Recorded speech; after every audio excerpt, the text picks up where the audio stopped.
आज हम भारतीय संविधान में मूल अधिकार के अंतर्गत समता के अधिकार के बारे में बात करेंगे।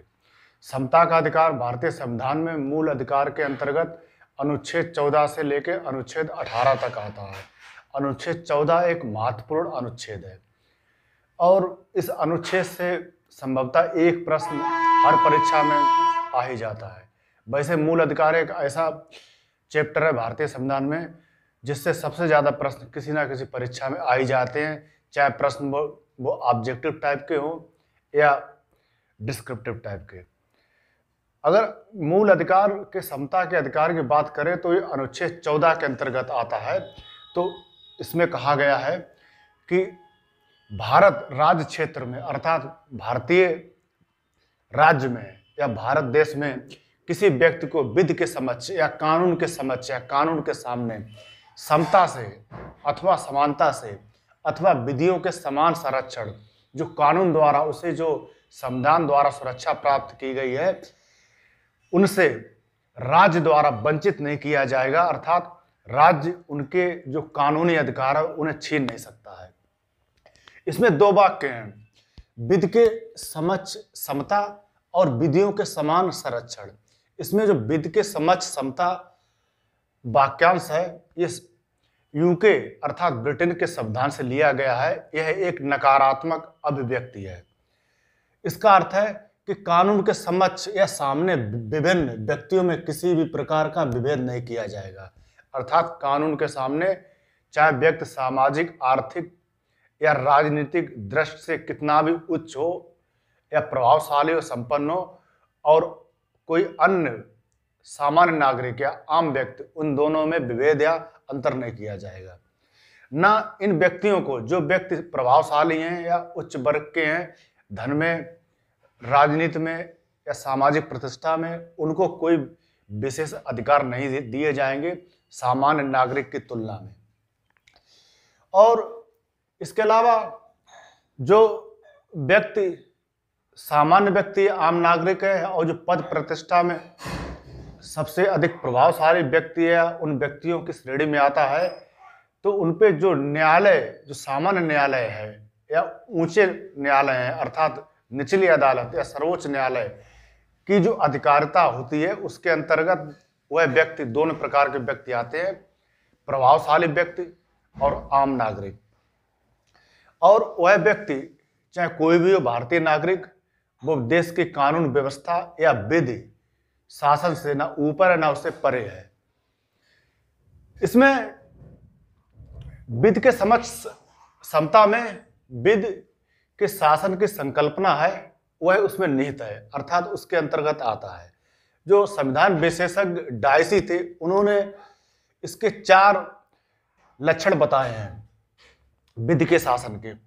पहला लक्षण है विधि की सर्वोच्चता, अर्थात कानून ही सर्वोच्च है। भारत में सर्वोच्च कानून संविधान है, संविधान ही सर्वोच्च कानून की श्रेणी में आता है। संविधान से परे कोई भी कानून भारत में लागू नहीं होता है। और दूसरा लक्षण बताया विधि के समक्ष समता। तीसरा लक्षण बताया संविधान सामान्य विधि का परिणाम है, अर्थात संविधान एक प्रकार का कानूनी दस्तावेज है और उसी का ये परिणाम है। इसके बाद चौथा लक्षण बताया विधियों का समान संरक्षण। अगर विधियों का समान संरक्षण की बात की जाए तो विधियों का समान संरक्षण जो वाक्यांश है तो ये संयुक्त राष्ट्र अमेरिका के संविधान से लिया गया है। यह एक सकारात्मक अभिव्यक्ति है जबकि विधि के समक्ष समता एक निगेटिव अभिव्यक्ति है। सकारात्मक अभिव्यक्ति का मतलब ये है कि इसमें प्रत्येक व्यक्ति को कानूनों के समक्ष बिना किसी बाधा रहित पहुंच होनी चाहिए, अर्थात हर व्यक्ति को कानूनी अधिकार हासिल हो, साथ ही साथ जो विधि का उपचार है, जो कानूनी उपचार है वही भी प्राप्त हो, चाहे वो व्यक्ति धनवान हो, प्रभावशाली हो या निर्धन या आम नागरिक हो। इसके लिए नीति निर्देशक तत्वों के अंतर्गत सरकार ने अभी कुछ दिन पहले निःशुल्क विधि या कानूनी सहायता उपलब्ध कराने के लिए अनुच्छेद 39 का के तहत कानून बनाया है, जिसमें जो वंचित वर्ग हैं उन्हें निःशुल्क कानूनी सहायता उपलब्ध कराने की बात कही गई है। इसके बाद विधियों के समान संरक्षण के अंतर्गत सभी व्यक्तियों पर लागू होने वाले ऐसे नियम नहीं बनाए जाने चाहिए जो पूर्णतः समान हो, अर्थात ऐसे कानून ना बनाए जाएं जो सभी व्यक्तियों पर लागू हो, अर्थात कोई व्यक्ति प्रभावशाली है और कोई व्यक्ति आम नागरिक या वंचित वर्ग का है तो दोनों के लिए एक प्रकार के नियम हो। ऐसे नियम बनाने से समाज में असमानता फैलेगी, क्योंकि सामाजिक, आर्थिक, राजनीतिक स्थितियां भिन्न होने पर नियमों के बनाने में भेद किया जा सकता है। इसके बाद जो विभिन्न सामाजिक आर्थिक परिस्थितियों के मामले आते हैं, अगर उनकी परिस्थितियां भिन्न भिन्न है तो समान कानून बनाने से समाज में असमानता फैलती है। इसके बाद अनुच्छेद 14 के अंतर्गत यह भी कहा गया है कि अनुच्छेद 14 के अंतर्गत जो सुविधाएं प्राप्त हैं, जो भारत के नागरिक हैं और जो गैर नागरिक हैं, उन दोनों को अनुच्छेद 14 के अंतर्गत संरक्षण प्राप्त होता है, क्योंकि अनुच्छेद 14 के अंतर्गत व्यक्ति का उपयोग किया गया, अर्थात व्यक्ति या पर्सन शब्द का उपयोग किया गया है, ना कि भारतीय नागरिक का। तो व्यक्ति या पर्सन के अंतर्गत भारतीय नागरिक और विदेशी नागरिक या गैर भारतीय नागरिक दोनों ही सम्मिलित हो जाते हैं। सुप्रीम कोर्ट के अनुसार अनुच्छेद 14 में जो एक शब्द है विधि का शासन, विधि का शासन जो संविधान के आधारभूत लक्षण है, उसके अंतर्गत सुप्रीम कोर्ट ने इसे शामिल किया है अपने कुछ फैसलों में। और सुप्रीम कोर्ट ने यह भी बताया है कि अनुच्छेद 14 के अंतर्गत नैसर्गिक न्याय की अवधारणा या प्राकृतिक न्याय का सिद्धांत निहित है या इसके अंतर्गत आता है। प्राकृतिक न्याय या नैसर्गिक न्याय की अवधारणा का सिद्धांत संयुक्त राष्ट्र अमेरिका के संविधान से प्रेरित है। इसके बाद अनुच्छेद 14 के अंतर्गत युक्त वर्गीकरण का सिद्धांत भी दिया गया है, अर्थात रीजनेबल जो क्लासिफिकेशन है कि ऐसा वर्गीकरण जिसमें कोई ना कोई तार्किक कारण निहित हो, वह सिद्धांत इस अनुच्छेद के अंतर्गत दिया गया है।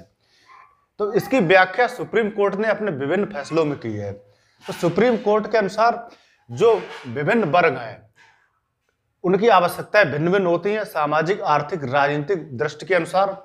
तो अतः रीजनेबल क्लासिफिकेशन अर्थात कारण युक्त वर्गीकरण अनिवार्य हो जाता है। और यह वर्गीकरण सुप्रीम कोर्ट के अनुसार तार्किक होना चाहिए, इसमें कुछ ना कुछ लॉजिक होना चाहिए जिससे स्पष्ट हो सके कि यह वर्गीकरण उस वर्ग के लिए है या उस वर्ग के फलाने वर्ग के हित के लिए है, और यह वर्गीकरण मनमाना नहीं होना चाहिए। इसके बाद सुप्रीम कोर्ट ने अपने कुछ फैसलों में युक्त वर्गीकरण अर्थात रीजनेबल क्लासिफिकेशन होने की कुछ शर्तें बताई हैं अपने विभिन्न फैसलों में। सबसे पहले ये बताया है वर्गीकरण का आधार बोधगम्य होना चाहिए, अर्थात यह पता लगना चाहिए कि वर्गीकरण वास्तव में हुआ है तो क्यों हुआ है, और किसी वर्ग में कुछ व्यक्तियों को शामिल करने और शेष को उस वर्ग से बाहर रखने के लिए एक तार्किक आधार होना चाहिए, अर्थात जैसे संविधान में जो आरक्षण की व्यवस्था की गई है सामाजिक आर्थिक स्थिति के अनुसार या जातीय स्थिति के अनुसार, तो उसका एक तार्किक आधार है। उसी के आधार पर संविधान में आरक्षण की व्यवस्था की गई है पिछड़े वर्गों के लिए, SC ST के लिए और अन्य वंचित वर्गों के लिए, साथ ही साथ महिलाओं के लिए भी कुछ मामलों में।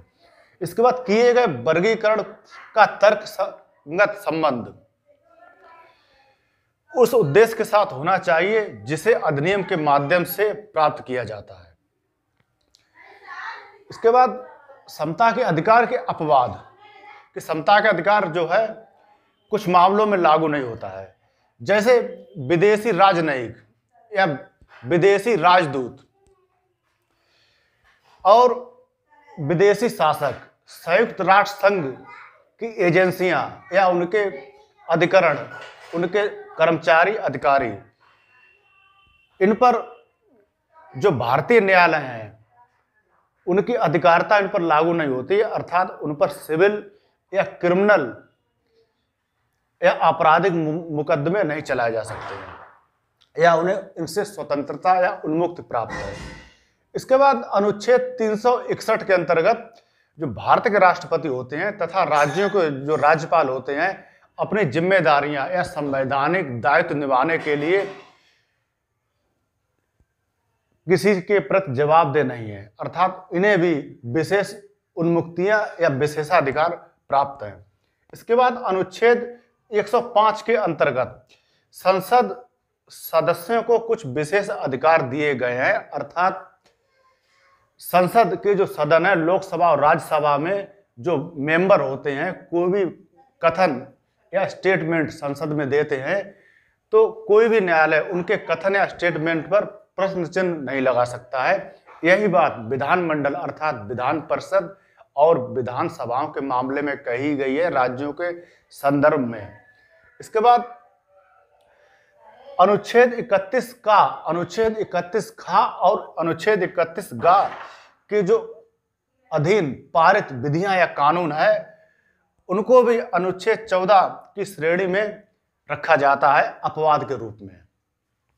इसके बाद अनुच्छेद 361 का के अंतर्गत प्रेस या मीडिया को कुछ विशेष अधिकार दिए गए हैं।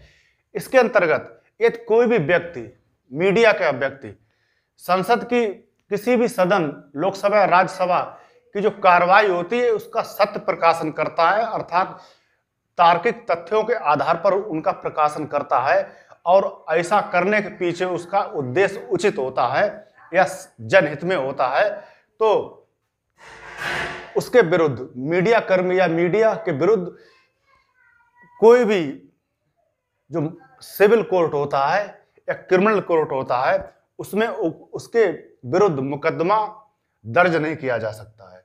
तो ये तो हुआ अनुच्छेद 14 के संबंध में इसका पूरी व्याख्या।